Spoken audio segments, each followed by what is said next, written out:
I'm back and it's cold. I'm here in Florida, Tampa area, where it's I think it's 54 degrees, but 54 degrees here is like I'm pretty sure that's like 17 degrees anywhere else. It's cold. So and it's February. This sucks. It really does. This is the coldest one I've ever seen. Anyways, RVing. You're planning on buying an RV, and you're planning full time in there. You think you're going to buy an RV because you're going to save some money on that RV. So you're going to full time it and go RVing. So I got birds behind me. Yeah. So, anyways, the thing you got to think about is you're going to buy an RV. How much are you going to spend on that RV? Once you buy that RV and you have that RV, lot rent. Right now, it's February 2024, and the typical RV park that we've noticed nationwide for a night, on average, has been about $100, $75 to $100 a night for an RV spot. Now, of course, if you go longer, it's usually cheaper. But, however, here in Florida, it's not cheaper. It's for a monthly. You're looking at everybody seems to raise their prices all of a sudden this year. Last year we paid $850 a month for a spot. This year they've raised it. You can get them cheaper still, but if you want a nice place. But I'm just talking these crappy places. They've raised it to about $1,400, $1,500 a month. Ridiculous, absolutely ridiculous. We're staying in an RV park right now. I would consider it's not an RV park. It's a trailer park. It's not nice. It has nothing to offer. They have no amenities. They don't have any events going on, nothing like that. So, and we're in Pinellas County. Pinellas County RV parks suck. Sorry, if there was one out there that I could say was nice. I've not seen it yet. Now there is one. We stayed in Hillsborough County. It was nice. It was a nice place. So it, just with that in general, it's. But that was a gated community. It did have a lot to offer. It had something going on every night at the clubhouse. Had things for the kids. So a lot going on.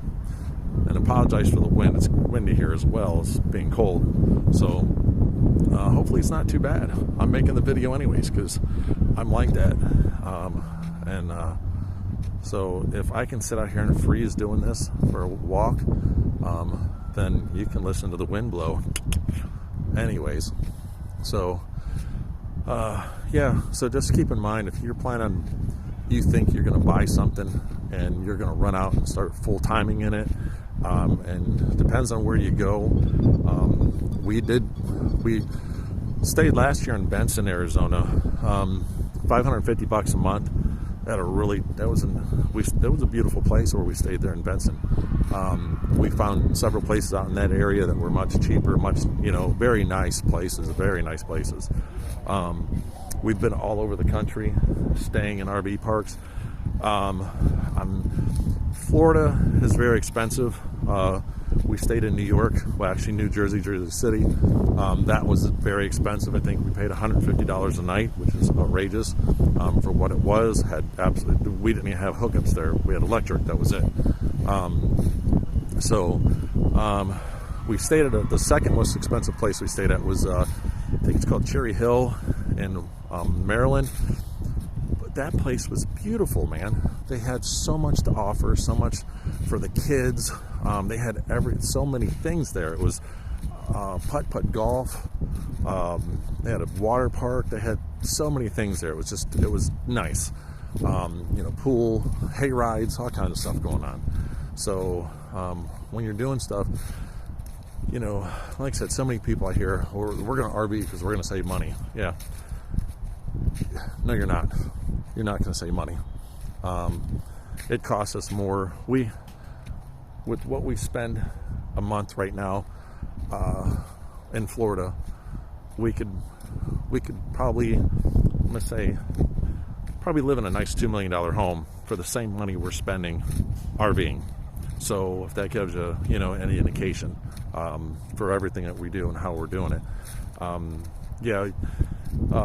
If you plan on getting rid of everything you absolutely own, everything, and buying an RV, and you're going to have to buy a new RV, keep that in mind, because a lot of these places won't go over 10 years old on an RV. So if it's not newer than 10 years old, then you won't be getting into a park. That's how most places are.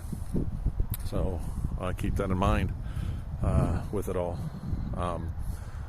So just I just try to give you helpful hints, helpful reminders, or whatever you want to say, advice. I'm sorry, my brain's freezing out here,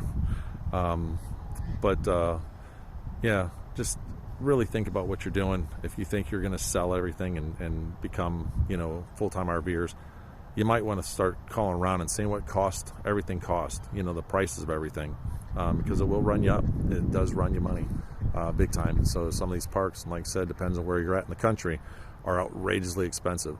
And I will say that we found that the East Coast is much more expensive than the West, Midwest and West. Anything in the East is just, I think on average between Florida all the way up the coast, all the states, all the way up into, Tennessee, Georgia, Kentucky, Indiana. And when you get up into the northern states like Kentucky and Indiana, you're boondocking for $100 a night. Seriously, it's ridiculous. So that's across the board. It seems like $100 a night is average for a night's stay at an RV park, unless you're staying for a month. But then you're still they're charging you big time. So keep that in mind. So just wanted to throw this out there, and so you understand and know, and just want to say good luck. So if you have any questions or anything, feel free to ask them. If you want me to do a video on something, let me know. I try to do the best I can. I do help people buy RVs. I help them sit down with them, talk it through, find out what they need, what their plans are. So I do it all. I am a certified RV tech and certified RV inspector. I'm also an AZ certified mechanic. So I try to use that stuff to the best of my knowledge. And it comes with personal experience, because me and my family, we full-time RV. We've been doing it for almost 2 years now, and we're crazy. Yeah, that's for sure. But we're enjoying it. We really are. So I'm not discouraging you. Just keep in mind that if you think you're going to do something, it might not happen. That's all. So enjoy. Talk to you later.